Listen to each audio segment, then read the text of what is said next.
बिस्मिल्लाहिर्रहमानिर्रहीम। अस्सलाम वालेकुम डियर स्टूडेंट्स, आज का हमारा टॉपिक है इवैल्यूएटिंग फर्म्स फाइनेंशियल परफॉर्मेंस।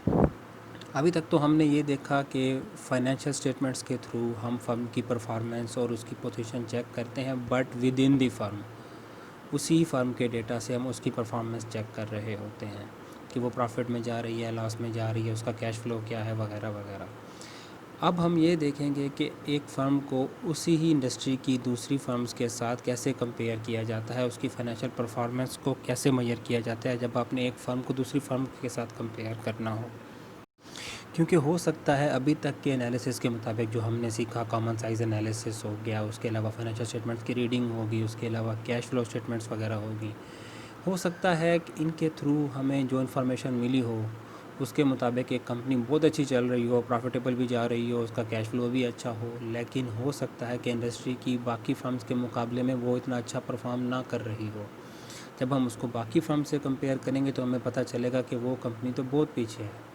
और इसका उलट भी हो सकता है जिस कंपनी को कम प्रॉफिट हो रहा हो, हम समझ रहे हो कि वो अपना वो प्रॉफिट कम कमा रही है, लेकिन जब हम उसको ओवरऑल इंडस्ट्री में देखें, बाकी फर्म से कंपेयर करें जहाँ जहाँ बाकी फर्म लॉस में जा रही हैं और वो कंपनी ऐसी सिचुएशन में भी थोड़ा बहुत प्रॉफिट कमा रही है, इट मीन्स वो बहुत अच्छा परफॉर्म कर रही है इंडस्ट्री में। तो फर्म के अंदर की परफॉर्मेंस के साथ साथ उसके बाहर की परफॉर्मेंस भी देखना ज़रूरी होता है कि फर्म इंटरनली तो अच्छा परफॉर्म कर रही है, ओवरऑल इंडस्ट्री में उसकी क्या पोजीशन है, उसकी क्या परफॉर्मेंस है, तो ये भी देखना बहुत ज़रूरी होता है। इस चीज़ को जब हम चेक करते हैं तो इसको हम कहते हैं evaluating firm financial performance with respect to industry, और इस सारे प्रोसेस को कहते हैं फाइनेंशियल एनालिसिस। फाइनेंशियल एनालिसिस किसी भी किस्म का हो सकता है। अभी तक जो हमने सीखा वो भी फाइनेंशियल एनालिसिस ही था, लेकिन वो विद इन दी फर्म था, जो कि हमने उसकी फाइनेंशियल स्टेटमेंट से किया। फाइनेंशियल एनालिसिस, फाइनेंशियल स्टेटमेंट्स की रीडिंग की। अभी जो हम फाइनेंशियल एनालिसिस सीखेंगे वो होगा कंपैरिजन वाला फाइनेंशियल एनालिसिस। मतलब जब हम किसी फर्म को उसी जैसी दूसरी फर्म्स के साथ उसी इंडस्ट्री में कंपेयर करते हैं, तो इस टाइप के फाइनेंशियल एनालिसिस को जो कॉमनली हम उसके लिए जो टर्म यूज़ करते हैं या फिर जो टूल यूज़ करते हैं उनको हम रेशोज़ कहते हैं। रेशोज़ जो है वो क्या कहते हैं, नॉर्मली दो चीज़ों को कंपेयर करने के लिए यूज़ की जाती हैं। तो चलते हैं अपने टॉपिक की तरफ। तो जैसा कि मैंने आपको बताया, फाइनेंशियल एनालिसिस जो होता है is more than about reviewing financial statements. अभी तक तो हमने जो सीखा वो तो फाइनेंशियल स्टेटमेंट्स की रिव्यूइंग हमने सीखी। अब फाइनेंशियल स्टेटमेंट का जो एनालिसिस होता है वो इससे थोड़ा आगे का स्टेप है। इसमें हम दोनों काम करते हैं। इसमें हम एक फ़र्म की बैकग्राउंड हिस्ट्री भी देख लेते हैं कि वो हिस्ट्री के मुकाबले में कैसा परफॉर्म कर रही है, और उसकी performance as compare to its competitors जो मार्केट में होते हैं उस हिसाब से भी देख लेते हैं। और इन्हीं चीज़ों को बेस करते हुए हम फ्यूचर प्रोजेक्शंस करते हैं कि आने वाले टाइम में, आने वाले दिनों में हमें क्या स्टेप्स लेने चाहिए, क्या फाइनेंशियल मेजर्स लेने चाहिए कि हम इस परफॉर्मेंस को बेहतर कर सकें, हम इंडस्ट्री में सबसे बेहतर परफॉर्म कर सकें। तो ये सारा कुछ चेक करने के लिए और ऐसे फाइनेंशियल एनालिसिस के लिए, जैसा कि मैं आपको पहले बता चुका हूँ, हम रेशोज़ का इस्तेमाल करते हैं। रेशोज़ बेसिकली यूज़ होते हैं जब भी आपने दो चीज़ों को कंपेयर करना हो, दो चीज़ों का मवाजना करना हो, तो उसके दरमियान हम रेशो निकालते हैं। मतलब कटिंग शॉर्ट, जब भी आपने मवाजना करना हो, कंपैरिजन करना हो दो या दो से ज़्यादा चीज़ों का, तो उसमें हम रेशोज़ निकालते हैं, जिससे हम आसानी से आइडेंटिफाई कर सकते हैं किस चीज़ की रेशो ज़्यादा है, किस चीज़ की कम है। तो जैसा कि यहाँ पे डिफाइंड है कि ratios are use to standardise financial information so that we can make comparison among two और मोर फर्म्स। अब रेशो एनालिसिस जो होता है ये भी हमें बेसिकली, ये जो हम कंपैरिजन करते हैं रेशोज़ के थ्रू, ये भी हमें दो टाइप की इन्फॉर्मेशन देता है। मतलब दो तरह से हमारे लिए हेल्पफुल होता है। जैसा कि मैं आपको पहले बता चुका हूँ कि हम उसी कंपनी की पास्ट परफॉर्मेंस को भी एनालाइज कर सकते हैं कि पहले कैसा परफॉर्म कर रही थी, अभी कैसा परफॉर्म कर रही है। मतलब पहले उसकी रेशो क्या जा रही थी, प्रॉफिटेबिलिटी की या एनीथिंग एल्स, और अभी क्या जा रही है। और इसी तरीके से हम उसकी परफॉर्मेंस को उसके साथ के दूसरे कंपेटिटर से भी कंपेयर कर सकते हैं कि उसके, मतलब लेट्स सपोज़ अगर 2010 में इसकी परफॉर्मेंस अगर इतनी थी, तो 2010 में ही इसके साथ की जो फर्म्स थी उनकी क्या परफॉर्मेंस थी। अगर उनकी परफॉर्मेंस इससे बेहतर थी इट मीन्स ये फर्म इतना अच्छा परफॉर्म नहीं कर रही, ऑल्दो प्रॉफिट में जा रही होगी, लेकिन इसकी इंडस्ट्री के हिसाब से परफॉर्मेंस इतनी अच्छी नहीं है, इसको ज़्यादा प्रॉफिट कमाना चाहिए था, ये कम कमा रही है। और इसका उलट भी हो सकता है, जैसा कि मैं आपको पहले बता चुका हूँ कि एक फ़र्म अगर थोड़ा बहुत प्रॉफिट कमा रही है और हम समझ रहे हैं कि यार ये इन्वेस्टमेंट के लिए अच्छी नहीं है, लेकिन जब हम ओवरऑल इंडस्ट्री को देखते हैं कि ओवरऑल इंडस्ट्री में क्राइसिस चल रहा है और इस टाइप की सारी फर्म्स जो कि लॉस में जा रही हैं, तो ऐसी सिचुएशन में भी अगर एक फर्म सर्वाइव कर रही है, प्रॉफिट कमा रही है, तो इट मीन्स उसके पास बहुत अच्छी मैनेजमेंट है, उसके पास बहुत अच्छे फाइनेंशियल डिसीजन मेकर्स हैं कि वो ऐसी सिचुएशन में भी प्रॉफिट कमा रही है, तो ऐसी फर्म इन्वेस्टमेंट के लिए आइडियल होती है। क्योंकि जो फर्म इस बैड सिचुएशन में भी प्रॉफिट कमा रही है, तो ये एक जनरल थिंकिंग होती है इन्वेस्टर की कि जब अच्छे दिन आएंगे, मतलब जब ये इंडस्ट्री से रिसेशन निकलेगा, तो ये फर्म उभर के बहुत ज़्यादा ऊपर आएगी। तो अब हम अपने टॉपिक पे फोकस करते हुए आगे चलते हैं फाइनेंशियल रेशोज़। अब कौन कौन सी ऐसी रेशोज़ हैं, हमने ये देखना है कि जो हमें कंपैरिजन करने में, दो फर्म्स को आपस में कंपैरिजन करने में मदद देती हैं। इससे पहले कि हम ये देखें कि कौन कौन सी रेशोज़ यूज़ होती हैं डिसीजन मेकिंग में या कंपैरिजन में, तो पहले हमारे लिए ये जानना भी बहुत ज़रूरी है कि रेशोज़ की इम्पॉर्टेंस क्या है। कि हम अगर कोई एनालिसिस कर रहे हैं, इसके ऊपर टाइम भी वेस्ट कर रहे हैं और इसके ऊपर अपने रिसोर्सेज भी वेस्ट कर रहे हैं, तो क्या ये रेशोज़ वाकई कोई अच्छा आउटपुट देती हैं, या मैनेजर्स इसको कैसे देखते हैं, या इन्वेस्टर्स इन रेशोज़ को कैसे देखते हैं, इनका यूज़ क्या होता है, कितनी यूज़फुल होती हैं। अगर हम with in the firm financial ratios की यूटिलिटी की बात करें कि फ़र्म के अंदर रहते हुए जो फ़र्म के अंदर के लोग हैं, लाइक मैनेजर्स, उनको फाइनेंशियल रेशोज़ किस किस टाइम क्या क्या हेल्प करती हैं, तो हम ये इजीली बता सकते हैं। ये सारी बातें जो भी मैं आपसे डिस्कस करने लगा हूँ, ये मैं लेक्चर के एंड पे दोबारा डिस्कस करूँगा, क्योंकि हो सकता है अभी फाइनेंशियल रेशोज़ की ये यूटिलिटीज़ आपको इतने अच्छे तरीके से समझना है, लेकिन जब आप सारी रेशोज़ स्टडी कर लेंगे, उसके बाद जब हम दोबारा इस स्लाइड को रीड करेंगे, तब आप बआसानी समझ सकते हैं कि ये सारे फ़वाइद जो मैनेजर्स को हैं, ये वाकई रेशो से होते हैं। तो सबसे पहला फ़ायदा जो कि फ़र्म के अंदर रहते हुए रेशोज़ का जो कि मैनेजर्स को होता है या मैनेजमेंट को होता है, कि उनको अपनी डेफिशिएंसीज़ पता चल जाती हैं। जब वो अपने आप को दूसरी फर्म्स के साथ कंपेयर करते हैं, तो उनको पता चल जाता है कि कहाँ कहाँ कमियां हैं, किस किस जगह पे हम अच्छा परफॉर्म नहीं कर रहे, तो वो उसी हिसाब से उन चीज़ों को ठीक करते हैं, करेक्टिव एक्शंस लेते हैं। इसी तरीके से रेशोज़ के थ्रू ही उनको ये भी पता चल जाता है कि कौन कौन सा सेगमेंट या कौन कौन सा आप कह सकते हैं डिपार्टमेंट अच्छा परफॉर्म नहीं कर रहा। ज़रूरी नहीं होता कि वो आपके ऑपरेशंस की वजह से अच्छा परफॉर्म ना कर रहा, हो सकता है एम्प्लॉई एफिशिएंसी वहाँ पे इतनी अच्छी ना हो, और उसके मल्टीपल रीज़न्स हो सकते हैं कि एम्प्लॉई को अच्छी सैलरी नहीं मिल रही, उसकी जॉब सिक्योरिटी नहीं है, जिसकी वजह से वो दिल लगा के काम नहीं करते, जिसकी वजह से मतलब कंपनी को इतना आउटपुट नहीं दे रहे। तो रेशोज़ के थ्रू आप अपने एम्प्लॉइज़ की परफॉर्मेंस को भी इवैल्यूएट कर सकते हैं, और फिर जहाँ कहीं आपको कमियां नज़र आएँ, वहाँ आप डिस्कस करते हैं चीज़ों को, उनके साथ उनके इंसेंटिव, उनकी कंपनसेशन या उनकी कमीशंस वगैरह तय करते हैं, कि ताकि आने वाले दिनों में वो लोग अच्छा परफॉर्म करके इस कमी को कोप अप करें, इस कमी को ख़त्म करें, इस कमी को कवर करके बेहतरी की तरफ लेके आएँ। इसी तरीके से हम रेशोज़ के थ्रू एक ही कंपनी के मुख्तलिफ़ डिपार्टमेंट्स, मुख्तलिफ़ डिवीज़न्स की परफॉर्मेंस को भी कंपेयर कर सकते हैं। ज़रूरी नहीं कि आपने अपनी कंपनी को दूसरी कंपनी से ही कंपेयर करना है, आप विद इन दी फर्म भी, विद इन दी कंपनी भी अपने मुख्तलिफ़ डिपार्टमेंट्स को आपस में कंपेयर कर सकते हैं कि लेट सपोज़ अगर इस डिपार्टमेंट की परफॉर्मेंस अच्छी जा रही है, तो साथ वाले डिपार्टमेंट की परफॉर्मेंस अच्छी क्यों नहीं जा रही, किस किस चीज़ में कमी है, क्या उनको रिसोर्सेज कम दिए गए हैं, या वहाँ के एम्प्लॉइज़ अच्छा परफॉर्म नहीं कर रहे, या एनीथिंग जो भी है, ये सारा कुछ आपको रेशो से पता चलता है।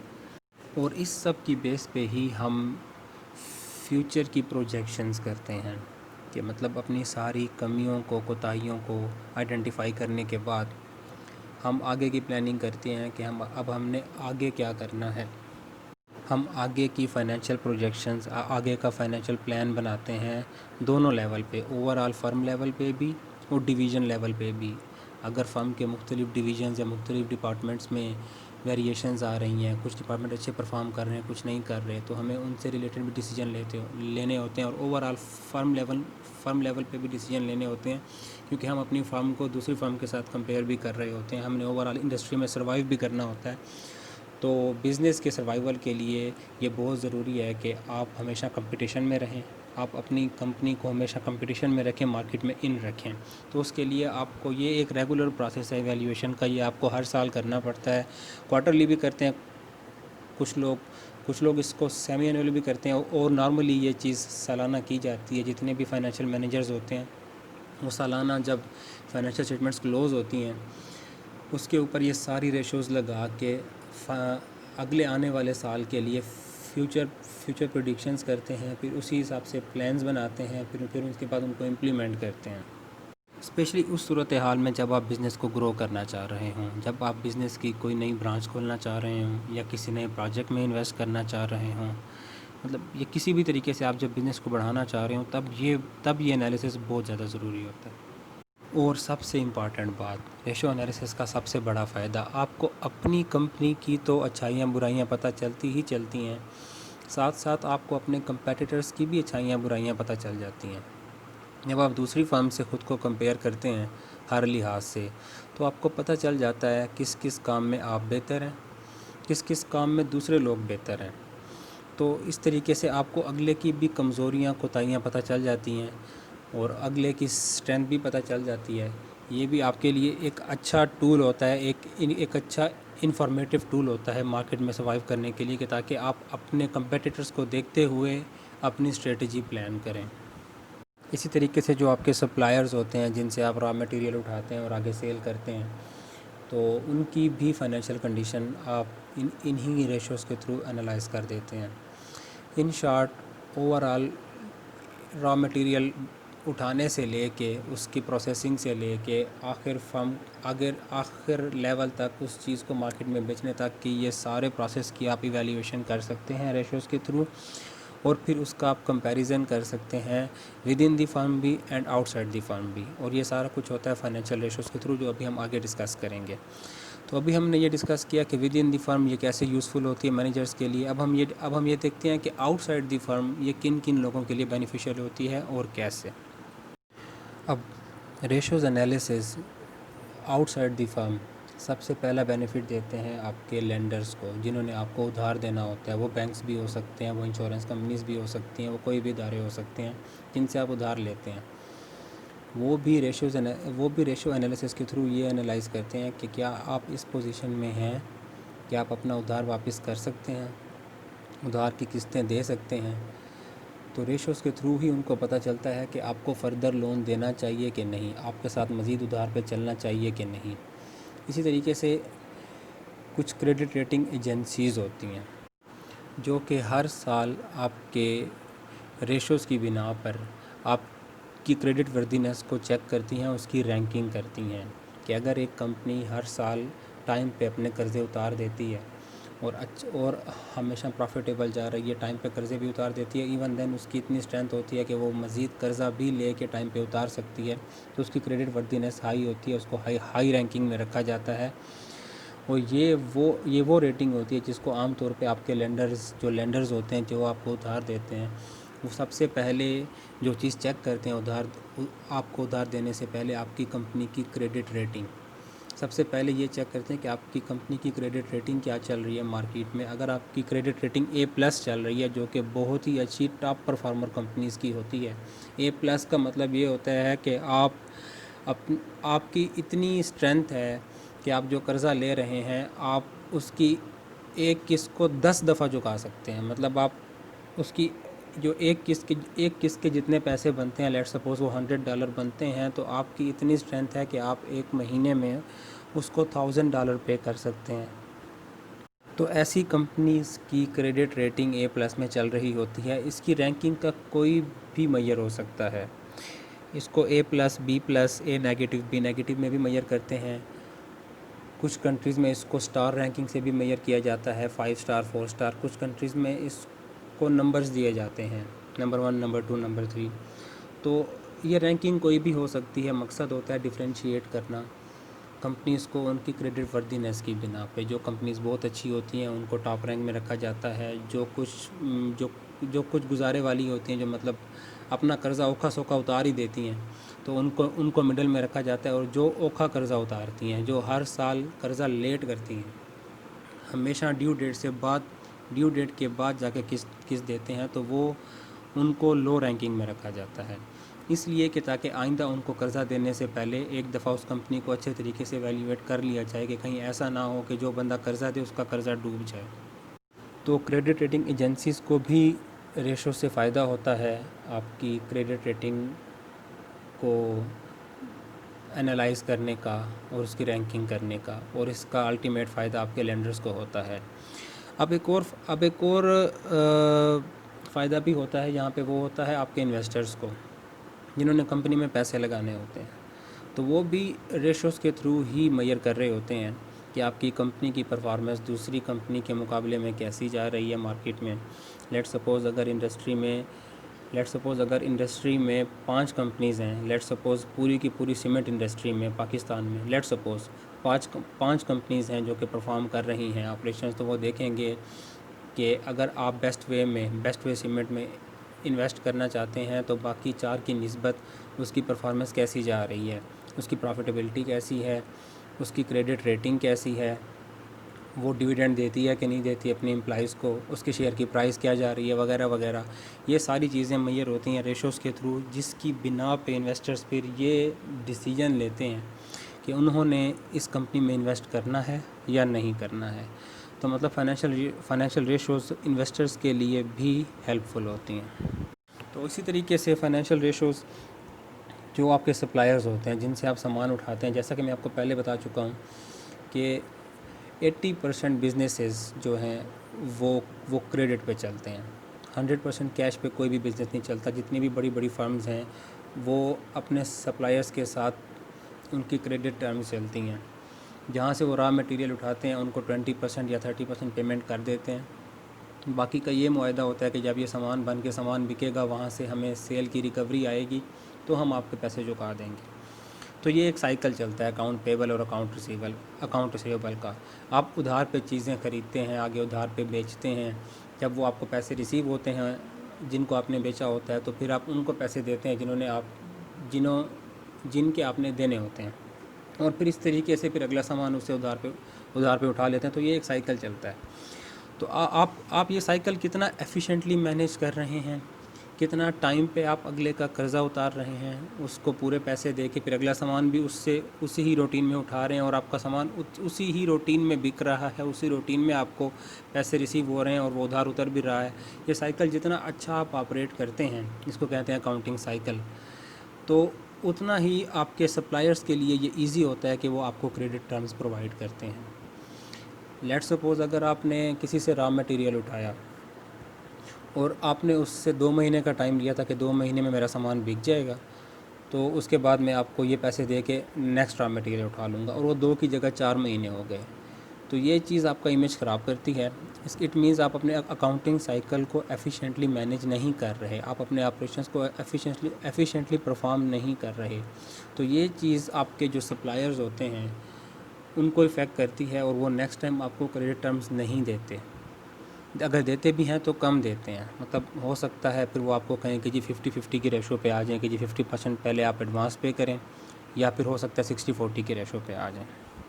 तो इस तरीके से ये सारा कुछ भी हमारे सप्लायर्स को रेशोज़ से ही पता चलता है। वो भी हमारी कंपनीज़ की रेशोज़ निकाल के ये एनालाइज़ करते हैं कि हमारा अकाउंटिंग साइकिल कितना अच्छा चल रहा है। और इसी तरीके से एक टर्म यहाँ पे डिफ़ाइन नहीं की गई, ठीक है, वो होते हैं हमारे शेयर होल्डर्स। वो आपकी बुक में डिफ़ाइन नहीं की गई, लेकिन ये रेशोज़ उनके लिए भी बड़ी यूज़फुल होती हैं। शेयर होल्डर्स चूँकि वो इंटरेस्टेड होते हैं मोस्टली प्रॉफिट में या कैपिटल गेन में, ठीक है, तो उनको इस चीज़ से कोई लेना देना नहीं होता कि आपने कहाँ इन्वेस्टमेंट करनी है, आपने कहाँ इन्वेस्टमेंट नहीं करनी, आपकी क्रेडिट रेटिंग क्या जा रही है, क्या नहीं जा रही। वो टोटली उनका कंसर्न होता है डिविडेंड के ऊपर और शेयर की प्राइस के ऊपर। तो वो भी रेशोज़ के थ्रू ही एनालाइज़ करते रहते हैं कि कंपनी ओवरऑल इंडस्ट्री में कैसी चल रही है, जिससे उनको एक एक्सपेक्टेशन होती है कि कंपनी अगर अच्छी चल रही है तो हो सकता है कंपनी के शेयर की प्राइस बढ़ जाए, या हो सकता है कंपनी इस साल डिविडेंड दे दे, जिसकी बिना पे वो शेयर की परचेज सेल का डिसीजन करते हैं। तो ये रेशोज़ जो हैं शेयर होल्डर्स के लिए भी, जो कि कंपनी के ओनर्स होते हैं, उनके लिए भी बड़ी यूज़फुल होती हैं। मतलब कटिंग शॉर्ट, एक कंपनी से रिलेटेड जितने भी स्टेक होल्डर्स होते हैं उन तमाम के लिए ये रेशोज़ बेनिफिशियल होती हैं, वेदर वो इनसाइड दी कंपनी होते हैं या आउटसाइड दी कंपनी होते हैं। हर वो बंदा या हर वो तबका जो डायरेक्टली या इनडायरेक्टली किसी न किसी कंपनी से लिंक्ड होता है, ये रेशोज़ उसके लिए बेनिफिशियल साबित होती हैं उसके अपने मकसद की हद तक। तो अभी तक हमने ये देख लिया कि financial ratios with in the firm उनके क्या क्या फ़वाइद होते हैं और किस किस तबके को होते हैं, किस किस बंदे को होते हैं, और आउटसाइड दी फर्म क्या क्या फ़वाइद होते हैं और किस किस तबके को होते हैं या किस किस बंदे को होते हैं। अब हम ये देखते हैं फाइनेंशियल रेशोज़ हैं क्या, ये किस किस टाइप्स की होती हैं और इनको फिर कैलकुलेट कैसे किया जाता है, और हर रेशो का क्या मकसद होता है, वो हमें क्या बताती है। अब हम इनको इन डिटेल डिस्कस करेंगे और फिर लास्ट में यही 2 स्लाइडें फाइनेंशियल रेशोज़ की इम्पॉर्टेंस की, कि इनसाइड दी कंपनी उसकी क्या इंपॉर्टेंस है और आउटसाइड दी कंपनी क्या इंपॉर्टेंस है, ये मैं आपको लास्ट में फिर शो कराऊंगा ताकि आपको बेहतर तरीके से समझ आए। और ये सारी रेशोज़ डिस्कस करने के बाद कि ये चीज़ें वाकई इन तमाम लोगों के लिए बेनिफिशियल होती हैं। वैसे तो फाइनेंशियल रेशोज़ काफ़ी टाइप्स की होती हैं, जिसके ऊपर एक पूरा का पूरा सब्जेक्ट है फाइनेंशियल स्टेटमेंट एनालिसिस का, जिसके अंदर काफ़ी सारी रेशोज़ डिस्कस की गई हैं। लेकिन हम कन्फाइंड रहेंगे अपने सब्जेक्ट के साथ और अपनी कोर्स आउटलाइन के साथ। तो हमारी कोर्स आउटलाइन में और हमारी कोर्स बुक में पाँच कैटेगरीज़ बताई गई हैं रेशोज़ की। वो 5 कैटेगरीज़ बेसिकली डिपेंड करती हैं आपके इन्वेस्टिंग या फाइनेंसिंग डिसीजंस के ऊपर। ये बेसिकली 5 सवालात हैं कि जब भी आपने किसी कंपनी में इन्वेस्ट करना होता है तो आपके जहन में सबसे पहले 5 सवालात आते हैं। उन 5 सवालात का जवाब आपको कहाँ से मिलेगा, वो रेशो से मिलेगा। लेट्स सपोज़ अगर आप किसी कंपनी में इन्वेस्ट करना चाहते हैं, सबसे पहला सवाल जो आपके जहन में आता है कि उस फर्म की लिक्विडिटी क्या है, मतलब उस फर्म के पास क्या इतना कैश होता है हर टाइम कि वो अपने वाजबात वगैरह उतार के और बेहतर तरीके से अपने ऑपरेशंस चला सके। मतलब लेट्स सपोज़ अगर वो अपने सप्लायर से उधार लेके सामान बना के आगे बेच रहे हैं और आगे से हो सकता है उनको रिसीविंग लेट हो, जिनको उन्होंने उधार पे सामान बेचा है हो सकता है वहाँ से रिसीविंग लेट हो, तो क्या फर्म के पास इतना कैश अवेलेबल होता है कि वो अपने वाजबात जो उसने सप्लायर को 2 महीने का या 4 महीने का टाइम दिया हुआ था वो टाइम पे दे सकती है। अगर इतना कैश अवेलेबल है या इससे ज़्यादा का है तो इट मींस फर्म बहुत अच्छे से अपने ऑपरेशंस मैनेज कर सकती है। अगर नहीं है, इट मींस फर्म वेट करेगी रिसीवेबल सारे के सारे रिसीव होने का, जब तक वो रिसीव नहीं होते वो अकाउंट पेबल नहीं उतारेगी अपने, जिसकी वजह से ये अकाउंटिंग साइकिल स्लो चलेगा, फर्म की लिक्विडिटी इफेक्ट होगी, फर्म के ऑपरेशंस इफेक्ट होंगे, और जब ऑपरेशंस इफेक्ट होंगे डेफिनेटली जब ऑपरेशंस इफेक्ट होंगे तो फर्म प्रॉफिटेबल नहीं रहेगी। तो सबसे पहले जो चीज़ देखनी होती है फर्म की लिक्विडिटी देखनी होती है। इसके बाद अगला सवाल, जब आप लिक्विडिटी से सेटिस्फाई हो जाते हैं तो अगला सवाल आपके जहन में इसी से लिंक्ड, ठीक है, ये सारी चीज़ें इंटरलिंक्ड जा रही हैं आपस में।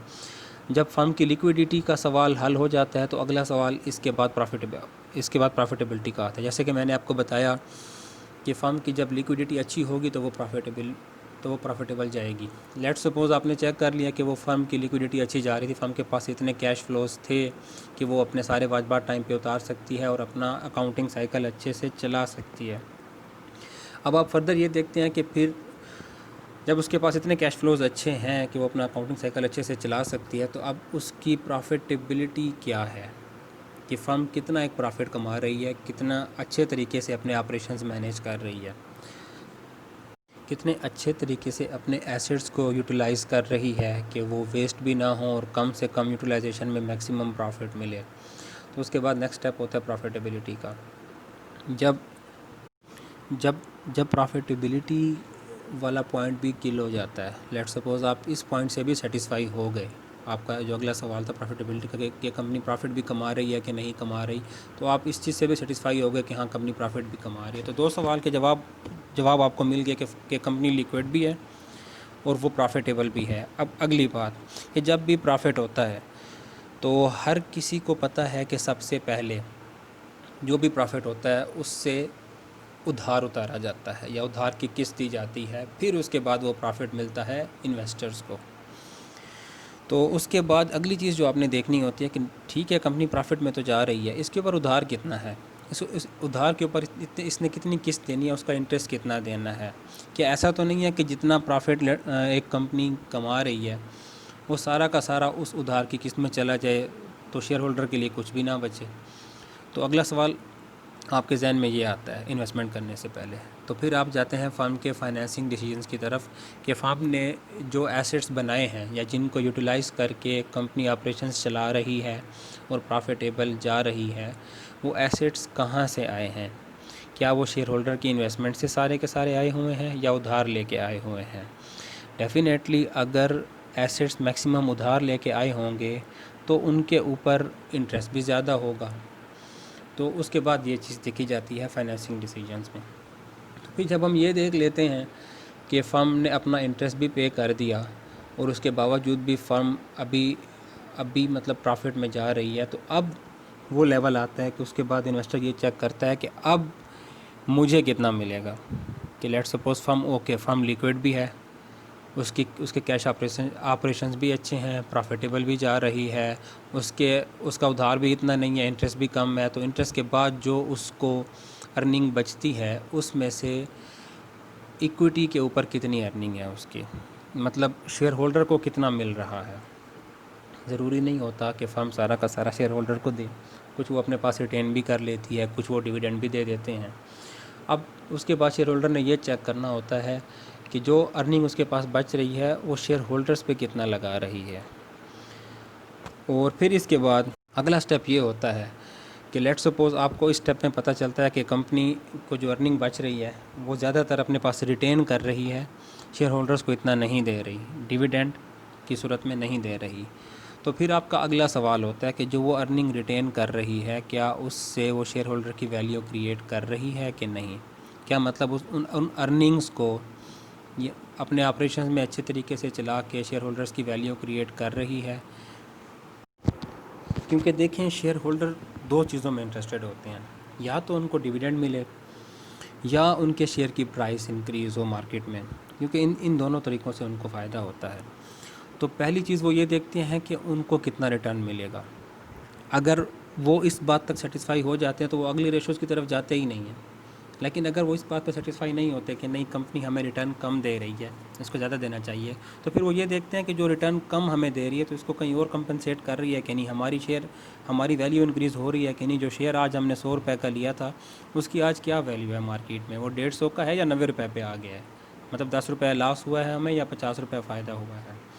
तो अगली चीज़ वो ये देखते हैं किसी भी जगह इन्वेस्टमेंट करने से पहले। और जब यहाँ से भी वो सेटिस्फाई हो जाएं कि हाँ कंपनी नो डाउट अगर हमें रिटर्न नहीं दे रही इतना, हमें डिविडेंड नहीं दे रही इतना इक्विटी के ऊपर, लेकिन वो शेयर होल्डर वैल्यू क्रिएट कर रही है, वो इन तमाम पैसों को कंपनी के ऑपरेशंस में इन्वेस्ट करके दोबारा एक अच्छे तरीके से और कॉस्ट कटिंग कर रही है ताकि एसेट्स को मैक्सिमम यूटिलाइज़ किया जा सके कंपनी की वर्थ बढ़ाने के लिए। ठीक है, तो इन तमाम चीज़ों से जो ओवरऑल एक मार्केट में इमेज अच्छा जा रहा है कंपनी का, जिसकी वजह से शेयर की वैल्यू बढ़ रही है, तो ये भी एक बेस बनती है इन इन्वेस्टर के डिसीजन की फॉर इन्वेस्टमेंट।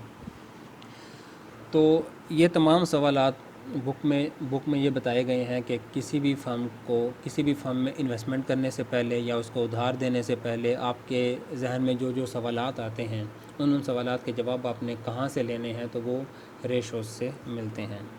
तो अब हम वन बाय वन जो हमने ये सवालात और इनके जवाब डिस्कस किए, अब हम वन बाय वन इन तमाम सवालात से रिलेटेड रेशोज़ को डिस्कस करेंगे कि किस सवाल को हमने कैसे सेटिस्फाई करना है। मतलब अभी तक तो मैंने आपको वर्बली बता दिया कि फर्म की लिक्विडिटी से क्या मुराद है, लेकिन अब हम इसको न्यूमेरिकली चेक करेंगे कि अगर आपने किसी फर्म में इन्वेस्ट करना है तो उसकी लिक्विडिटी को आप कैसे चेक करेंगे, या उसकी प्रॉफिटेबिलिटी को या उसके फाइनेंसिंग डिसीजंस को या उसकी शेयर होल्डर वैल्यू क्रिएशन को आप कैसे चेक करेंगे कि वाकई ऐसा है या नहीं है। तो अब वन बाय वन हम इन तमाम सवालात के जवाबात की तरफ और इनसे रिलेटेड रेशोज़ की तरफ चलते हैं। तो सबसे पहला सवाल था हमारा लिक्विडिटी का। लिक्विडिटी जैसा कि मैं आपको बता चुका हूँ और सेम यहाँ पे डिफ़ाइन भी वैसा ही है, ए फर्म्स एबिलिटी टू पे it's bills on time. Liquidity is related to ease and speed with which a firm can convert its non-cash assets into cash। जैसा कि मैं आपको बता चुका हूँ कि लिक्विडिटी से मुराद ये होता है कि आप कितने एफिशिएंट हैं अपना अकाउंटिंग साइकिल चलाने में, कितने जल्दी से और कितनी आसानी से आप अपने नॉन कैश आइटम्स को कैश में कन्वर्ट कर सकते हैं। मतलब आप अपनी इन्वेंट्री को कितना जल्दी सेल कर सकते हैं, अकाउंट रिसीवेबल कितने जल्दी कलेक्ट करके अकाउंट पेबल उतार सकते हैं, फिर अगली इन्वेंट्री उठा सकते हैं।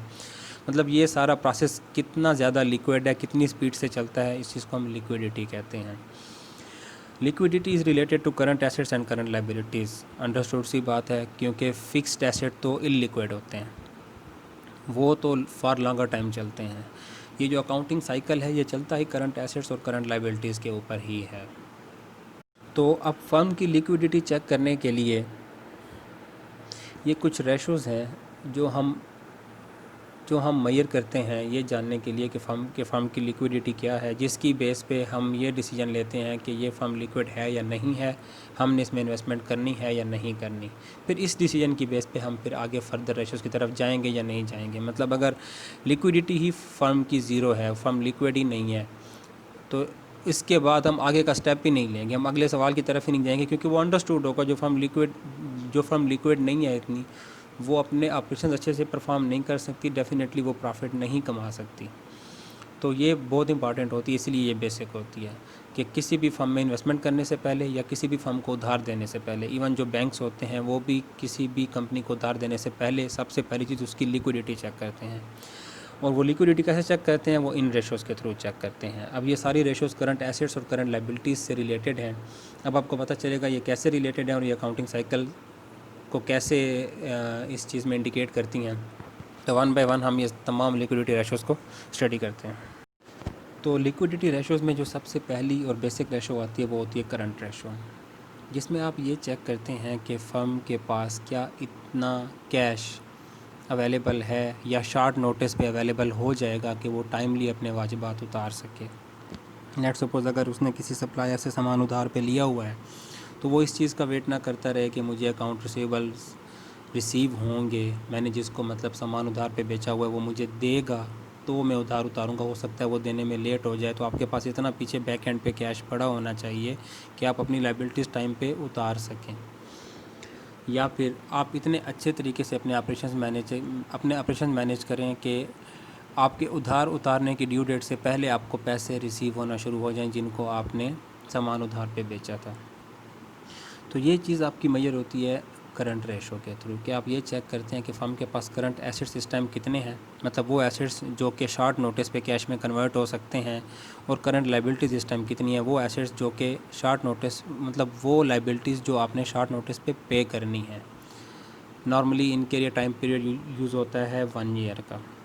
तो मतलब वो तमाम एसेट्स जो 1 साल में आप कैश में कन्वर्ट कर सकते हैं, वो आपके पास कितने हैं जिनसे आपने 1 साल के अंदर अंदर जो उधार देने हैं वो आप उनसे पे कर सकें। अगर तो आपके पास करंट एसेट्स ज़्यादा हैं लायबिलिटी से, तो आपकी करंट रेशो बिल्कुल ठीक है। इट मीन्स आपकी पोजीशन स्ट्रांग है कि आप इजीली अपने वाजिबात टाइम पे उतार सकते हैं। अगर तो करंट एसेट्स कम हैं, इट मीन्स आपकी पोजीशन स्ट्रांग नहीं है, आप वेट करते रहेंगे कि कहीं से आपको पैसे आएँ, कहीं से पैसे रिसीव हों तो फिर आप उधार उतारें, तो ये आपके अकाउंटिंग साइकिल को चीज़ें डिस्टर्ब करेंगी। तो ये बेसिक चीज़ और बहुत इंपॉर्टेंट चीज़ है करंट रेशो। अब इसकी डेफिनेशन ऐसे है द रेशो, या फिर इसको हम ये कह सकते हैं कि करंट रेशो जो है ये बेसिकली आपको ये बताती है कि आपके पास फॉर ऑपरेशंस एसेट्स हैं कि नहीं हैं। ये इसका एक दूसरा पर्सपेक्टिव भी हो सकता है कि लेट्स सपोज़ कि आपके पास इतने ही एसेट हैं, करंट एसेट हैं कि जिनसे आप अपने वाजिबात उतारेंगे और उसके बाद करंट एसेट आपके पास ख़त्म हो जाएंगे, मतलब आपके पास कैश बचेगा ही नहीं फर्म के ऑपरेशन चलाने के लिए। तो ये रेशो आपको ये चीज़ भी बताती है कि क्या फर्म के पास इतने एसेट्स अवेलेबल हैं कि अपने उधार उतारने के बाद उसके पास इतनी अमाउंट बचे कि वो अपने ऑपरेशंस भी चला सके। तो मुख्तलिफ़ पर्सपेक्टिव से आप देख सकते हैं एक चीज़ को। फाइनेंस में बेसिकली किसी भी चीज़ की कैलकुलेशन मैटर नहीं करती, उसकी इंटरप्रिटेशन मैटर करती है। और आप मौके की मुनासबत के हिसाब से चीज़ों को इंटरप्रेट करते हैं कि आपने चेक क्या करना है। अगर आपने वाजबात की पेमेंट चेक करनी है तो आप इस रेशो को उसी हिसाब से इंटरप्रेट करेंगे कि ये इसके पास करंट एसेट्स इतने हैं कि क्या ये अपने वाजबात उतार सकते हैं कि नहीं। अगर आपने ऑपरेशंस के पॉइंट ऑफ व्यू से चेक करना है तो फिर आप इस रेशो को इंटरप्रेट उसी हिसाब से करेंगे कि क्या वाजबात उतारने के बाद एक कंपनी के पास इतने एसेट्स बचते हैं, इतना कैश बचता है कि वो अपने ऑपरेशंस में लगा सकता है कि नहीं। तो अब बढ़ते हैं इस रेशो की तरफ। This ratio indicates a company's degree of liquidity by comparing its current assets to current liabilities. In other words the quality of individual current asset that will be used in meeting current debts और the amount of current assets relative to current liabilities. In simple words firm's current assets divided by its current liabilities. ये वो तमाम definition है जो आपकी book में given है और यही सारी बातें हम अभी डिस्कस भी कर चुके हैं। तो अभी हम इस रेशो की कैलकुलेशन की तरफ बढ़ते हैं कि रेशो हम कैलकुलेट कैसे करेंगे। तो करंट एसेट्स की अमाउंट हमें कहाँ से मिलेगी और करंट लाइबिलिटीज़ की अमाउंट हमें कहाँ से मिलेगी। तो ये वो बैलेंस शीट है मैंने अपने प्रीवियस लेक्चर से उठाई है। अगर आपको याद हो तो हमने ये बैलेंस शीट बनाई थी जिसमें हमने 2 सालों की बैलेंस शीट बनाई थी और साथ उसका डिफरेंस वगैरह भी बनाया था। तो ये मैंने इसीलिए उठा ली है कि मैं पिछले लेक्चर्स की एग्जांपल को लेके अगले तमाम लेक्चर्स में इसलिए चलूँगा कि ताकि चीज़ें एक दूसरे के साथ लिंक्ड होंगी तो आपको आसानी से समझ आएंगी। तो ये वो बैलेंस शीट है। तो इसमें देखें कि टोटल करंट एसेट्स को मैंने इनसर्कल कर दिया है रेड सर्कल में और टोटल करंट लाइबिलिटीज़ को इनसर्कल कर दिया। ये वो 2 अमाउंट्स हैं जो हमें करंट रेशो में यूज़ होती हैं। याद रखें, करंट एसेट्स टोटल उठाने हैं जिसके अंदर कैश भी शामिल होता है, अकाउंट रिसीवेबल भी शामिल होता है, इन्वेंट्रीज़ और उसके अलावा other current asset like prepaid expenditure वगैरह है जो भी है। मतलब टोटल करंट एसेट की अमाउंट उठानी है आपने, अदर करंट एसेट्स की नहीं। ये इस चीज़ का ख्याल रखना है। और इसी तरीके से टोटल करंट लाइबिलिटीज़ की अमाउंट आपने लेनी है, सिर्फ अकाउंट पेबल की नहीं लेनी। तो ये 2 अमाउंट हम यहाँ से ले लेंगे बैलेंस शीट से। अब हम चलते हैं अपने करंट रेशो के फार्मूले की तरफ। तो जैसा कि अभी हमने पढ़ा था कि करंट रेशो का फार्मूला है current asset divided by current liabilities, और ये वो 2 अमाउंट्स मैंने उस बैलेंस शीट से उठा के यहाँ पुट की हैं। तो करंट रेशो का रिज़ल्ट निकला है 1.33, जिसका मतलब है कि कंपनी के पास हर $1 का उधार देने के लिए $1.33 अवेलेबल हैं। मतलब $1.33। अगर हम इनको रुपीज़ में डिफ़ाइन करें तो ₹1 का उधार उतारने के लिए हमारे पास ₹1.33 हर टाइम अवेलेबल होते हैं। इट मीन्स 33 पैसे हमारे पास ऊपर हैं। डॉलर की टर्म्स में हम इनको सेंट्स कहते हैं। जैसे हम रुपीज़ में पॉइंट के बाद की फ़िगर को पैसा कहते हैं, तो डॉलर में इनको सेंट्स कहते हैं। तो इट मीन्स कि कंपनी की पोजीशन बेहतर है, कंपनी उधार उतार भी सकती है, उसके बावजूद भी उसको कुछ बचेगा। तो इस रेशो की इंटरप्रिटेशन चूँकि हम उधार उतारने के पॉइंट ऑफ व्यू से कर रहे हैं तो हम इसकी इंटरप्रिटेशन ऐसे करेंगे कि company has $1.33 in current assets for every $1 in current liabilities. अगर हमने इस रेशो की इंटरप्रिटेशन ऑपरेशंस के हिसाब से करनी हो तो हम ये करेंगे कि कंपनी के पास 33 सेंट्स अवेलेबल हैं after paying the debts. Debt पे करने के बाद 33 सेंट्स अवेलेबल हैं कि वो अपने ऑपरेशंस चला सकती है। ये इसका दूसरा रुख हो सकता है, तस्वीर का दूसरा रुख हो सकता है अगर आपने उस तरह से इंटरप्रिटेशन करनी हो तो। फ़िलहाल हम उधार के पॉइंट ऑफ व्यू से चल रहे थे तो ये इंटरप्रिटेशन उसी हिसाब से है। तो करंट रेशो के हिसाब से तो हमने ये देख लिया कि ये कंपनी बेहतर चल रही है। वैसे करंट रेशो की जो आइडियल रेशो समझी जाती है वो 2:1 की होती है। मतलब ये 2 के करीब इसका फिगर आना चाहिए, 1.9, 1.8 या 2 आना चाहिए कि मतलब आपके जो एसेट्स हैं वो लाइबिलिटीज़ का डबल हों, कि उधार उतारने के बाद भी आपके पास इतनी अमाउंट बचे कि आप आराम से इजीली अपने ऑपरेशंस चला सकें। तो वो तो आइडियल सिचुएशन होती है। अदरवाइज़ बेटर सिचुएशन ये होती है कि ये 1 से ग्रेटर हो। मतलब 1 से जितना ग्रेटर हो उतना बेहतर होता है कि मतलब आपके पास ऑपरेशन चलाने के लिए कुछ ना कुछ बचता है। बिल्कुल 1 हो वो गुड समझी जाती है लेकिन बेटर नहीं समझी जाती। वो गुड इसलिए समझी जाती है कि आप अपने ऑपरेशंस तो उसमें से इतने अच्छे से मैनेज नहीं कर सकते, लेकिन आप अपने वाजबात टाइम पे उतार सकते हैं। कि मतलब आपके पास आपके पास जो कैश साइकिल चल रहा है तो उसमें मतलब आपके पास हर टाइम 1 रुपये का उधार देने के लिए 1 रुपया अवेलेबल है, इट मीन्स आप किसी भी टाइम अपना उधार इजीली उतार सकते हैं, लेकिन उसके बाद आपके पास ऑपरेशंस के लिए कुछ नहीं बचेगा। तो उधार के पॉइंट ऑफ व्यू से तो 1 की रेशो बेहतर होती है, लेकिन ऑपरेशंस के पॉइंट ऑफ व्यू से 1 की रेशो बेहतर नहीं होती। इसीलिए मैं आपको कह रहा था कि फ़ाइनेंस सारा डिपेंड करती है चीज़ की इंटरप्रिटेशन के ऊपर, कि आप किस पॉइंट ऑफ व्यू से किसी चीज़ को देख रहे हैं, क्योंकि सिचुएशन के हिसाब से, सिनेरियो के हिसाब से फ़ाइनेंस की इंटरप्रिटेशंस, फ़ाइनेंस की यूटिलिटी या किसी भी रेशो की यूटिलिटी चेंज होती रहती है। अगर हम उधार की सिचुएशन के हिसाब से देखें तो यही रेशो 1 की रेशो हमारे लिए ठीक होगी। अगर मैंने उधार देना है किसी को तो मेरे लिए ये बड़ा इजी होगा कि अगर मैं देखूंगा कि उसकी रेशो 1 की भी आ रही है तो ठीक है यार, वो मेरा उधार उतार सकता है। लेकिन अगर मैं इन्वेस्टर हूँ तो मैं 1 रेशो वाली कंपनी में कभी इन्वेस्ट नहीं करूँगा, क्योंकि मुझे पता है तो उधार उतारने के बाद इसके पास बचना ही कुछ नहीं है। तो मतलब 2 बंदों के लिए सेम रेशो का सेम रिज़ल्ट अपोजिट यूटिलिटी होती है उसकी। एक बंदे के लिए अच्छी यूटिलिटी होती है, दूसरे बंदे के लिए अच्छी नहीं होती। तो जैसा मैंने आपको बताया, ये सारा डिपेंड करता है सिचुएशन के ऊपर, ठीक है, और सिनेरियो के ऊपर कि आप किस सिनेरियो में चीज़ को लेके चल रहे हैं, आप किस तरीके से इंटरप्रेट कर रहे हैं। तो यहाँ पे हमने उधार के सिनेरियो से इंटरप्रेट किया। तो अब हम इस हिसाब से अब हम करंट रेशो से सेटिस्फाई हो गए कि जी इस कंपनी की लिक्विडिटी इतनी है करंट रेशो के हिसाब से कि ये उधार उतार सकती है। अब हम नेक्स्ट स्टेप की तरफ चलते हैं। अब नेक्स्ट रेशो, जैसा कि मैंने आपको बताया था पीछे भी, कि करंट एसेट्स में बहुत सारी चीज़ें शामिल होती हैं, कैश भी, अकाउंट रिसीवेबल भी, इन्वेंट्रीज़ भी। तो अभी हमने करंट रेशो के हिसाब से तो देखा कि जी हमारी लिक्विडिटी अच्छी चल रही है, लेकिन उसमें कुछ फ्लॉज़ ये पाए जाते हैं कि हमने ये एज्यूम किया था करंट रेशो में कि हमारे सारे के सारे जो इन्वेंट्रीज़ हैं वो टाइम पे बिक जाएंगी और कैश पे बिक जाएंगी, और अगर उधार पे भी बिकेंगी तो वो 1 साल के अंदर अंदर हमें टाइम पे उधार रिसीव हो जाएगा, जिससे हम अपनी लाइबिलिटीज़ उतार लेंगे। तो हमने वो उस एजम्पशन की बेस पे वो रेशो निकाली थी। ऑन ग्राउंड ऐसा नहीं हो सकता, चीज़ें ऊपर नीचे हो सकती हैं। उधार तो हो सकता है कि जिसको आपने उधार दिया है तो वो तो टाइम का पाबंद होगा, वो टाइम पे उतार देगा, लेकिन जो इन्वेंट्री आपकी पड़ी है वो तो किसी टाइम की पाबंद नहीं है। मतलब कस्टमर किसी टाइम का पाबंद नहीं है कि उसने आपसे आज के दिन आके चीज़ ख़रीदनी ही ख़रीदनी है। कस्टमर अपनी मर्ज़ी से आता है शॉप पे। इट मीन्स जो इन्वेंट्री आपके पास पड़ी है वो साल से 1-2 महीने पहले भी ख़त्म हो सकती है, 1-2 महीने बाद भी ख़त्म हो सकती है। मतलब उसमें वेरिएशंस का रिस्क है।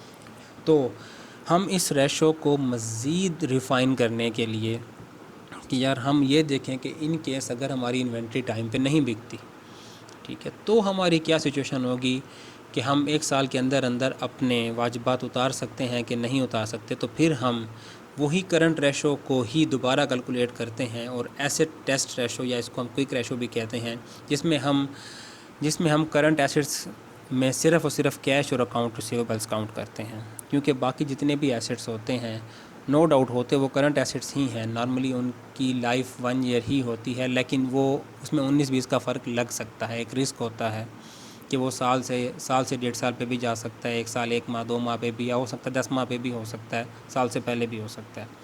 तो जो चीज़ कंफर्म होती है कि साल में आपकी कैश होनी ही होनी है, एक वो कैश होता है जो आपके पास हर टाइम अवेलेबल होता है, बैंक बैलेंस, और एक जिनको आपने उधार दिया होता है, क्योंकि वो आपके टाइम के पाबंद होते हैं। आपके उनके साथ रिटर्न एग्रीमेंट भी हो सकता है या वर्बल भी हो सकता है। किसी ने 6 महीने का 10 महीने का टाइम लिया होगा तो वो इस बात का पाबंद है कि उसने देना ही देना है।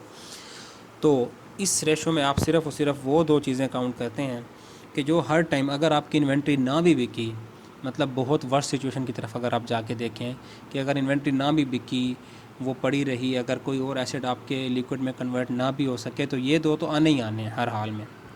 अब हम इन 2 की बेस पे देखते हैं कि क्या हमारी कंपनी की ये पोजीशन है कि हम टाइम पे अपने उधार उतार सकते हैं कि नहीं। तो इस रेशो के लिए भी अमाउंट्स हमें उसी बैलेंस शीट से लेनी पड़ेंगी।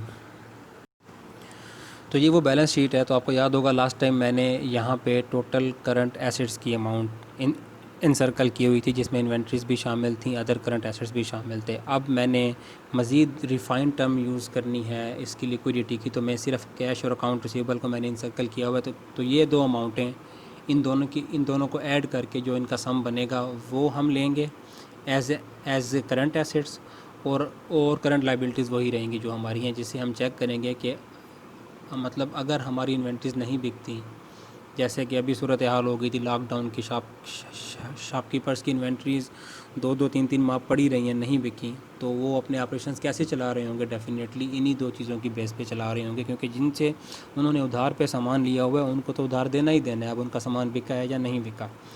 तो ऐसी सूरत हाल में ये रेशो काम आती है। तो यहाँ से हम अमाउंट ले लेंगे कैश के और अकाउंट रिसीवेबल की। तो चलते हैं रेशो की तरफ। तो जैसा कि हमने पढ़ा था कि एसेट टेस्ट रेशो या क्विक रेशो का जो फार्मूला होता है वो cash plus account receivable divided by current liabilities. तो कैश प्लस अकाउंट रिसीवेबल की अमाउंट हमने ले ली और करंट लाइबिलिटीज़ की अमाउंट हमारे पास पहले से मौजूद थी। तो जब ये रेशो हमने निकाली तो आंसर आया 0.16, जबकि लास्ट टाइम आंसर था 1.33।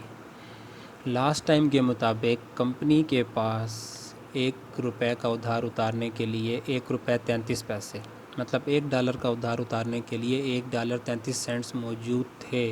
लेकिन अभी जब हमने इस चीज़ को देखा कि हॉट कैश कंपनी के पास कितना है, जो कि हर टाइम अवेलेबल है उधार उतारने के लिए, तो वो उधार का आधा भी नहीं है। मतलब आधा तो दूर, उधार का क्वार्टर भी नहीं बनता, मतलब 0.25 भी नहीं है, जिसको हम कहते हैं पाव भी नहीं है। इट मीन्स कंपनी के पास जो हार्ड कैश हर टाइम अवेलेबल है वो है 16 सेंट्स $1 के उधार के अगेंस्ट, मतलब हर ₹1 के उधार के अगेंस्ट कंपनी के पास 16 पैसे मौजूद हैं उधार उतारने के लिए, जो कि एक अच्छी रेशो नहीं है। इट मीन्स कि अगर कंपनी की इन्वेंट्रीज टाइम पे ना बिकी, ठीक है, या कंपनी के कोई और एसेट जो उसने रखे हुए हैं, सिक्योरिटी बॉन्ड्स हैं या कुछ भी हैं, वो लॉकडाउन की वजह से नहीं बिक पाए टाइम पे और उसको कैश नहीं मिल पाया, तो कंपनी की इस टाइम ऐसी सिचुएशन नहीं है कि वो अपना उधार टाइम पे उतार सके। तो ये रेशो मज़ीद हमें रिफ़ाइन सूरत हाल बताती है कंपनी की लिक्विडिटी की, कि जिस कंपनी को हम थोड़ी देर पहले करंट रेशो की बेस पे एक अच्छा समझ रहे थे कि चलो वो अपने उधार टाइम पे उतार सकती है, लेकिन इस रेशो ने हमें बताया है कि इन केस अगर सूरत हाल वर्स हो गई, कंपनी का सामान ना बिक सका, ठीक है, तो फिर क्या सिचुएशन है? तो फिर कंपनी इस काबिल नहीं है कि वो उधार टाइम पे उतार सके। तो अब हमने अपना डिसीजन उसी हिसाब से करना है, मतलब इन्वेस्टर्स हैं तो वो उसी हिसाब से देखेंगे इसको, और अगर लेंडर्स हैं जिन्होंने उधार देना है तो वो उसी हिसाब से देखेंगे कि अब इस कंपनी को उधार देना है या नहीं देना। फिर इसके बाद अब नेक्स्ट रेशो की तरफ चलते हैं। तो अब जब हमने देख लिया कि इन्वेंट्रीज़ वगैरह निकालने के बाद कंपनी की पोजीशन इतनी अच्छी नहीं है, इतनी स्ट्रांग नहीं है कि वो अपने वाजबात टाइम पे उतार पाए, तो अब नेक्स्ट स्टेप हमने ये देखना है कि कंपनी फिर कितना जल्दी अपने रिसीवेबल्स कलेक्ट करती है। इट मीन्स ये उसके लिए बहुत ज़रूरी है कि वो अपने रिसीवेबल्स जो हैं जिनको उसने उधार दिया हुआ है उनसे टाइमली रिसीविंग ले। अब हमने ये चेक करना है कि, क्योंकि हमें ये चीज़ तो अब कंफर्म होगी कि कंपनी के पास इतना कैश अवेलेबल नहीं है कि वो एक साल के अंदर अगर उसको कहीं से पैसे ना आए तो वो उधार नहीं उतार सकती। तब हमने ये देखना है कि जो पैसे उसको एक साल के अंदर अंदर आने हैं, तो अब हम उनकी नोयत देखेंगे कि वो पैसे कहाँ से आने हैं और क्या वो वाकई एक साल के ड्यूरेशन में आ भी सकते हैं कि नहीं।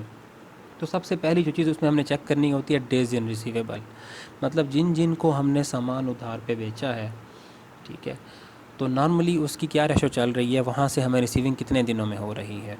मतलब हो सकता है कि कोई बंदा कोई बंदा 1 माह का टाइम लेके जाए और वो 20 दिनों में पेमेंट कर दे, और हो सकता है कोई बंदा 1 माह का टाइम लेके जाए और वो 2 माह में पेमेंट करे, और ऐसा ही प्रोसेस पूरे साल चलता रहे। तो पूरे साल के एंड पे हम एक एवरेज निकालते हैं। कुछ लोग टाइम से पहले भी हमें पेमेंट कर देते हैं, कुछ लोग टाइम के बाद भी करते हैं। तो हम पूरे साल की ओवरऑल एवरेज निकालेंगे कि ओवरऑल एवरेज क्या चल रही है, कि अमूमन कितने दिनों में हमें हमारी सेल के पैसे, उधार पे की गई सेल के पैसे रिसीव हो जाते हैं, ताकि इससे हम अंदाज़ा लगा सकें कि चलें ये वो कैश है जो कंपनी को एक साल के अंदर अंदर नॉर्मली रिसीव हो जाता है, जिससे हम इसकी लिक्विडिटी का अंदाज़ा लगा सकते हैं। तो इसको कैलकुलेट करने के लिए हम अकाउंट रिसीवेबल की अमाउंट ले लेते हैं, कि मतलब जितनी भी चीज़ें हमने उधार पे बेची हैं या हमने किसी को उधार दिया हुआ है जो हमें वहाँ से रिसीव होना है, उसको हम डिवाइड करते हैं डेली क्रेडिट सेल्स पे। अब डेली क्रेडिट सेल हमें कहाँ से मिलेगी? अकाउंट रिसीवेबल तो चलें ठीक है, वो हमें मिल जाएगा बैलेंस शीट से। अब डेली क्रेडिट सेल्स हमें कहाँ से मिलेगी? क्योंकि हमारे पास इनकम स्टेटमेंट में तो जो सेल्स गिवन होती है वो तो ईयर एंडेड होती है। तो हम जो सालाना सेल्स की अमाउंट हमारे पास होती है उसको डिवाइड करेंगे 365 पे, ठीक है, तो वो हमारे पास डेली क्रेडिट सेल निकल आएगी, ठीक है। तो अब हम चलते हैं इनके अमाउंट्स की तरफ कि इनके अमाउंट्स हम कहाँ से लेंगे। तो जैसा कि मैंने आपको बताया, सेल की अमाउंट तो हम लेंगे इनकम स्टेटमेंट से। और ये बात दोबारा आप लोगों की याद दहानी के लिए बताना चाहता हूँ कि इनकम स्टेटमेंट साल के एंड पे बनाई जाती है। इसमें जो भी डेटा गिवन होता है वो सालाना होता है, वो मंथली नहीं होता, ठीक है। तो इसलिए आपने जब भी मंथली, क्वार्टरली या डेली बेसिस पे किसी चीज़ की अमाउंट निकालनी हो तो उसी हिसाब से, उसी रेशो के हिसाब से आप इस अमाउंट को डिवाइड करते हैं। अब चूँकि हमें डेली क्रेडिट सेल्स चाहिए थी तो सेल की अमाउंट है जैसे 67,977 मिलियन। तो हम इस अमाउंट को जब 365 पे डिवाइड करेंगे तो वो हमारे पास पर डे सेल आ जाएगी इन मिलियंस।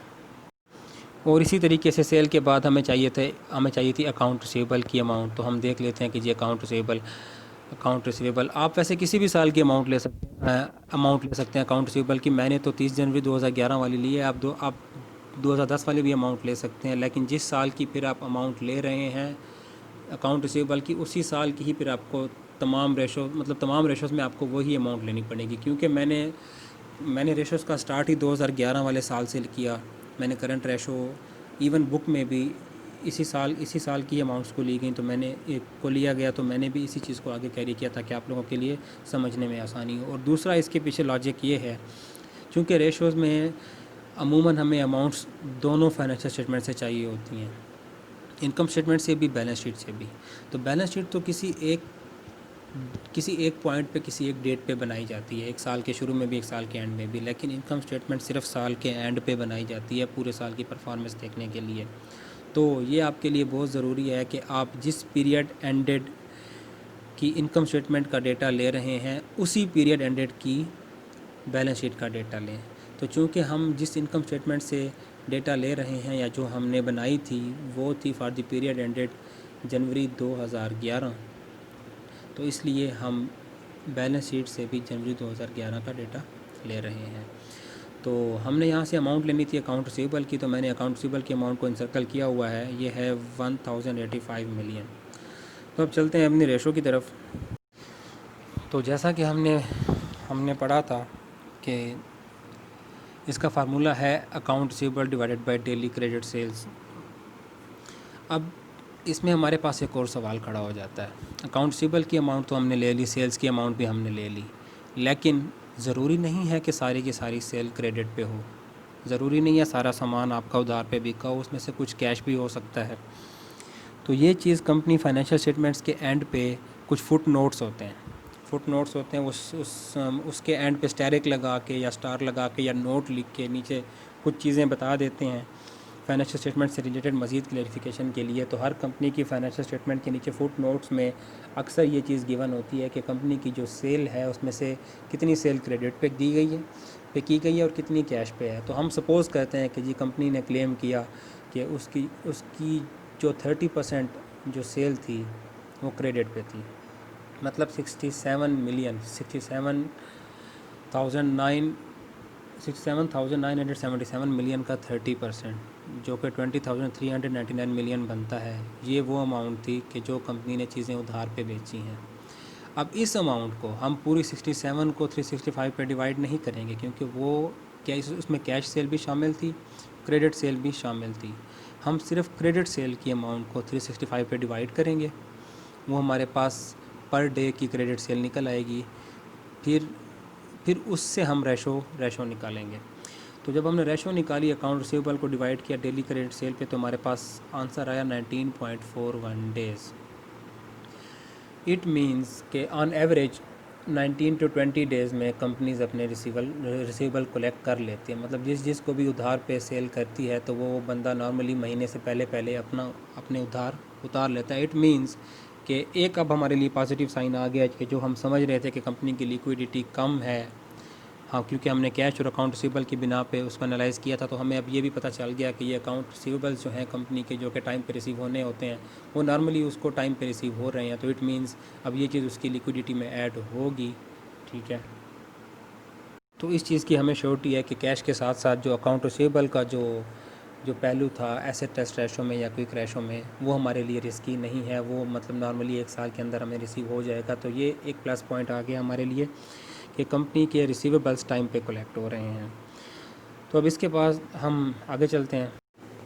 अच्छा, अब इसी से रिलेटेड एक और रेशो है जो कि आप पिछली रेशो का उसको मुतबादिल के तौर पे भी यूज़ कर सकते हैं। जैसे हमने रेशो अभी निकाली डेज़ इन रिसीवेबल, ठीक है, तो ये एक और रेशो है अकाउंट रिसीवेबल टर्नओवर। मकसद इसका भी वही होता है लेकिन दूसरे अल्फाज में। जैसे कि पिछली रेशो में हमने ये कैलकुलेट किया कि ऑन एवरेज कितने दिन लगते हैं एक कंपनी को अपने रिसीवेबल्स कलेक्ट करने में, ठीक है। तो इस रेशो में हम ये देखेंगे कि 1 साल के अंदर कंपनी कितनी दफ़ा अपने रिसीवेबल कलेक्ट करती है, मतलब उसकी फ्रीक्वेंसी क्या चल रही है। मतलब नॉर्मली 1 साल के अंदर अगर उसके 12 या 14 रिसीवेबल ड्यू है तो वो 11-12 कितने वो कलेक्ट कर लेती है, उसका टर्नओवर क्या चल रहा है। तो ये वही बात है, मतलब अगर आप कान को इस तरफ से हाथ लगाएं या फिर हाथ घुमा के अगर आप कान पकड़ें तो बात वही है। तो पिछली रेशो में हमने ये देखा कि नॉर्मली कितने दिन लग जाते हैं, जो कि 19 से 20 दिन थे। जो 19 से 20 दिन में अगर कंपनी को रिसीवेबल कलेक्ट हो जाते हैं तो अगर आपने उसकी ईयरली परफॉर्मेंस निकालनी हो तो आप इजीली निकाल सकते हैं। अब ये हमने उसकी ईयरली परफॉर्मेंस निकालनी है। बेसिकली हमने ये देखना है कि 1 साल के अंदर अंदर रिसीवेबल्स कितनी दफ़ा रिसीव हो जाते हैं कंपनी को, उसका टर्नओवर क्या चल रहा है रिसीवेबल्स का। तो इस मकसद के लिए हम फर्म की एनुअल क्रेडिट सेल्स को अकाउंट रिसीवेबल पे डिवाइड करते हैं।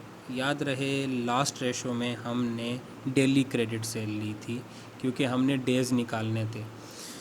इसमें हमने डेज़ नहीं निकालने, इसमें हम एनुअल क्रेडिट सेल लेंगे, डेली क्रेडिट सेल नहीं लेंगे।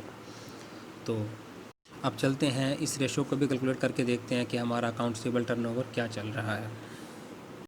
तो चूँकि अमाउंट्स हम पहले निकाल चुके थे तो दोबारा मुझे आपको इनकम स्टेटमेंट या बैलेंस शीट दिखाने की ज़रूरत नहीं है। एनुअल क्रेडिट सेल की अमाउंट हमने लास्ट रेशो में निकाली थी जो कि 20,399 मिलियन थी, और अकाउंट रिसीवेबल की अमाउंट भी हमने लास्ट रेशो में हमने निकाली थी। तो जब हम इसका रिज़ल्ट निकालते हैं तो ये बनता है 18.80x। एक्स मीन्स होता है टाइम्स। जब भी रेशो के साथ एक्स का साइन आए इसका मतलब होता है इस रेशो को आपने टाइम्स में डिफ़ाइन करना है कि ये इतनी दफ़ा ये काम हो सकता है। एक्स का मतलब होता है कि ये काम आप जैसे कि 18.80 है, इट मीन्स ये काम आप 18 टाइम्स या 18.80 टाइम्स आप ये काम कर सकते हैं, आप में इतनी सलाहियत है। तो ये रेशो हमें ये बताती है कि ऑन एवरेज 1 साल के अंदर अंदर कंपनी अपने जो रिसीवेबल्स हैं वो 18 से 19 दफ़ा रिसीव कर लेती है। और ये बिल्कुल उसी रेशो का ही उलट है जैसे हमने पिछली रेशो में ये कैलकुलेट किया था कि एक कंपनी 19 से 20 दिन में अपने रिसीवेबल्स कलेक्ट कर लेती है। जब आप उसको ईयर में कन्वर्ट करेंगे तो वो ऐसे ही 18 से 19 दफ़ा ही बनेगा। तो ये मतलब आप इन दोनों में से सिलेक्ट कर सकते हैं कि आपने कौन सी रेशो निकालनी है। आप या वो रेशो निकाल लें अपने एनालिसिस के लिए या ये रेशो निकाल लें अपनी आसानी के मुताबिक। दोनों का मकसद एक ही होता है, ये बताना कि फर्म की लिक्विडिटी पोजीशन क्या है। इसके बाद चलते हैं नेक्स्ट रेशो की तरफ। अब जिस तरीके से हमने ये मेजर किया था कि कितने दिन लगते हैं कंपनी के अकाउंट रिसीवेबल्स को कलेक्ट होने में, उसकी लिक्विडिटी मेजर करने के लिए, अब हमने एक अगला स्टेप ये भी मेजर करना है कि कितने दिन लगते हैं एक कंपनी की इन्वेंट्री को सेल होने में नॉर्मली। क्योंकि हम ये देख चुके हैं कि हमारी क्विक रेशो की अमाउंट बहुत कम आई थी, जिसमें हमने ये देखा था कि 1 रुपये का उधार देने के लिए कैश और अकाउंट रिसीवेबल मिला के हमारे पास सिर्फ 16 पैसे हैं।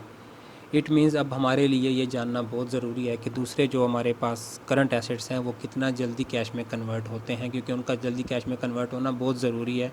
अगर वो नहीं होते तो हमारी इस टाइम ये फाइनेंशियल पोजीशन नहीं है कि हम अपना उधार टाइम पे उतार सकें। तो इसलिए जब कभी भी आपकी करंट रेशो के बाद एसेट टेस्ट रेशो 1 से कम आए तो अगली ये रेशोज़ निकालना बहुत ज़रूरी हो जाता है आपके ये जानने के लिए कि कंपनीज़ के करंट एसेट्स क्या 1 साल में कैश में कन्वर्ट हो भी जाएंगे कि नहीं होंगे, या उनका टर्नओवर क्या होगा, जिसकी बेस पे फिर आप फर्दर उसकी लिक्विडिटी से रिलेटेड डिसीजन लेते हैं कि इसकी लिक्विडिटी ओवरऑल अच्छी जा रही है कि नहीं जा रही। तो इसी तरीके से जैसे हमने अकाउंट रिसीवेबल के डेज़ निकाले थे, अब हमने ये मेजर करना है कि कंपनी कितना टाइम लेती है ऑन एवरेज कितना टाइम लेती है अपने इन्वेंट्रीज़ को सेल करने में। अब ऑन एवरेज इस तरीके से कि कुछ चीज़ें होती हैं वो सीज़नल होती हैं, मतलब सीज़न में उनकी सेल ज़्यादा होती है, कुछ महीनों में उनकी सेल कम हो जाती है। जैसे कि अगर कोई कंपनी है वो इलेक्ट्रॉनिक एप्लायंसेस सेल करती है, एसी, फ्रिज वगैरह, तो नॉर्मली जो गर्मियों के महीने होते हैं, ये गर्मियों के 5-6 माह में उसकी सेल ज़्यादा होती है, जबकि सर्दियों के माह में उसकी सेल कम होती है। तो इसलिए हम ये देखते हैं कि ऑन एवरेज क्या चल रहा है ओवरऑल एक साल में, मतलब कितने दिन वो लेती है कंपनी कि वो अपनी इन्वेंट्री को सेल में कन्वर्ट करके फिर उसके बाद नई इन्वेंट्री लेके आती है। तो इसका फार्मूला बिल्कुल उसी जैसा ही है जैसे हमने डेज़ इन रिसीवेबल निकाले थे, क्योंकि उसमें हमने रिसीवेबल के डेज़ निकाले थे इसलिए हमने रिसीवेबल को ऊपर रखा था। इसलिए अब यहाँ पे हमने इन्वेंट्री के डेज़ निकालने हैं तो इन्वेंट्री को ऊपर रखेंगे, और रिसीवेबल्स क्योंकि सेल से रिलेटेड होते हैं, ठीक है, इसलिए वहाँ पे हमने सेल की अमाउंट ली थी।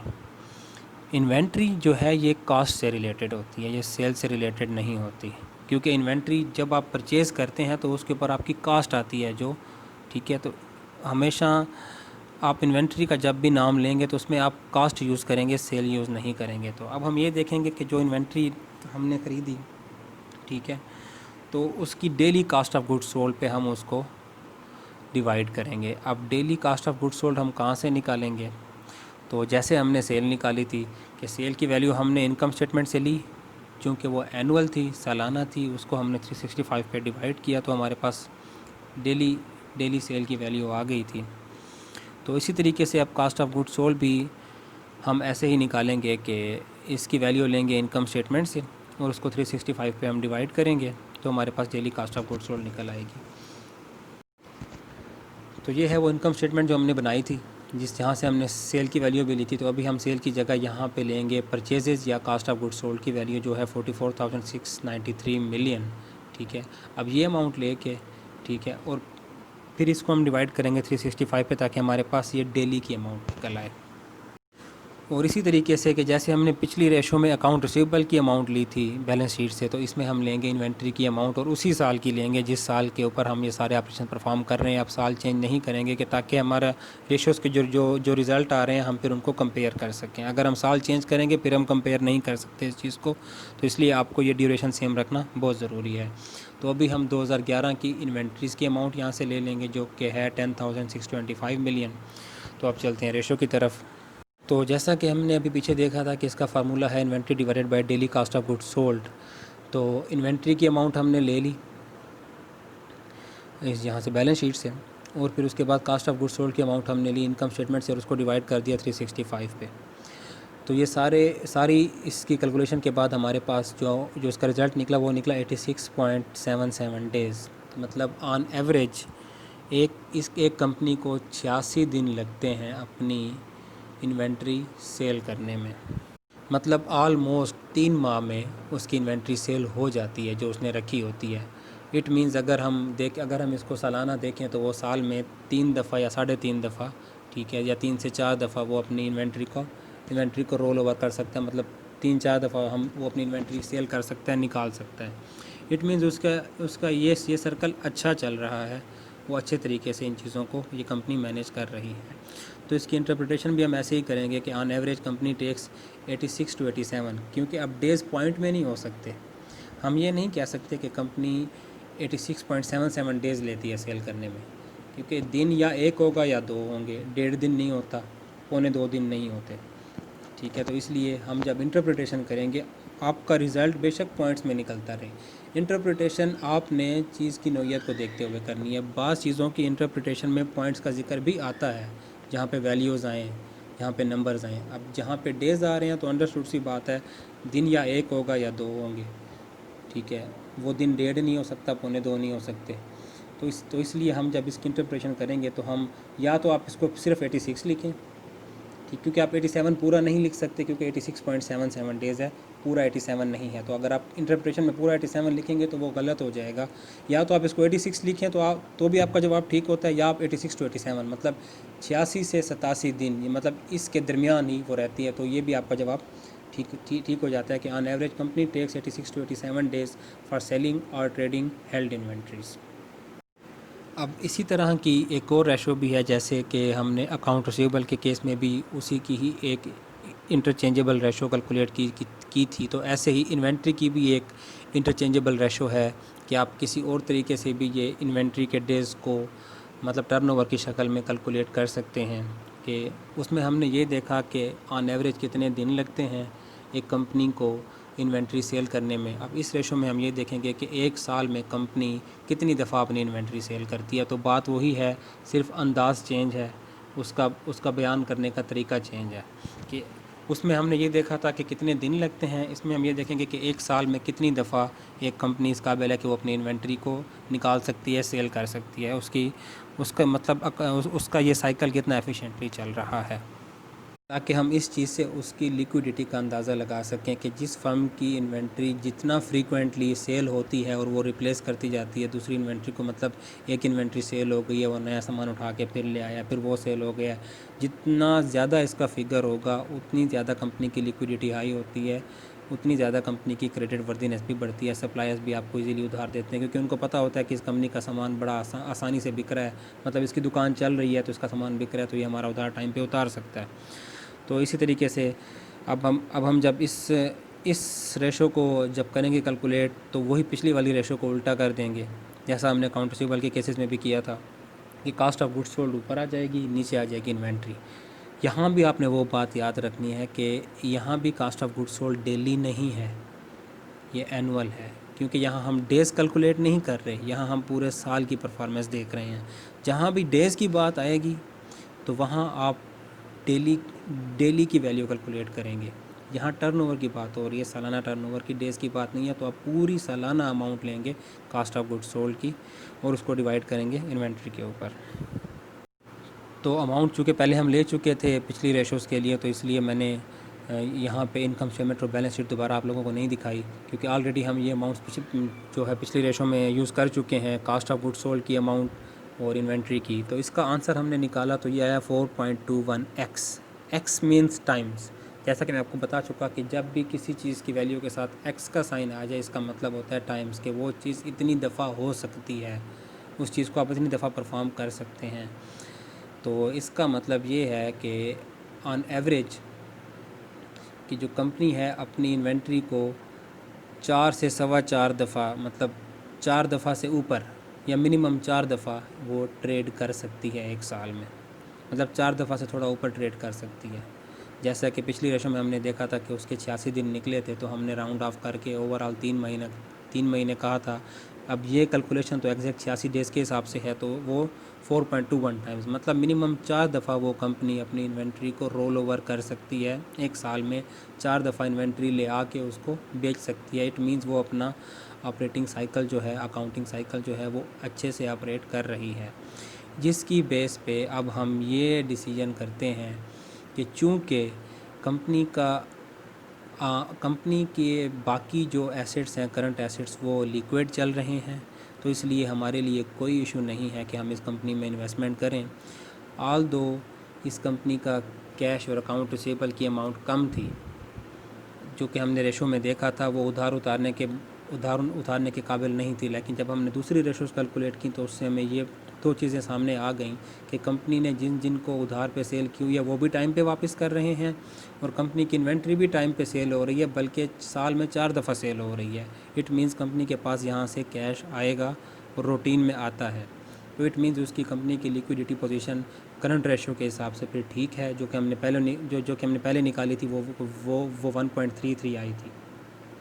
अगर ये इन्वेंट्री टर्नओवर और अकाउंट रिसीवेबल टर्नओवर इसकी रेशो अच्छी ना आती इस कंपनी की, तो फिर हम करंट रेशो पे रिलाई नहीं कर सकते थे, फिर हम क्विक रेशो के ऊपर ही रहते, जो कि 0.16 आई थी, और फिर हम आगे ना बढ़ते, हम आगे की रेशोज़ की तरफ ना जाते, हम इधर ही स्टॉप लगा देते। हम कहते कि कंपनी की लिक्विडिटी पोजीशन अच्छी नहीं है, इसके पास कैश बहुत कम अमाउंट में पड़ा है, और बाकी इसके ऑपरेशन इतने सुस्त चल रहे हैं कि कंपनी के पास कोई चांसेस नज़र नहीं आ रहे कि इसको एक साल में कहीं से कैश आएगा, तो इसलिए हम यहाँ पे इन्वेस्टमेंट नहीं करते या हम इस कंपनी को उधार नहीं देते।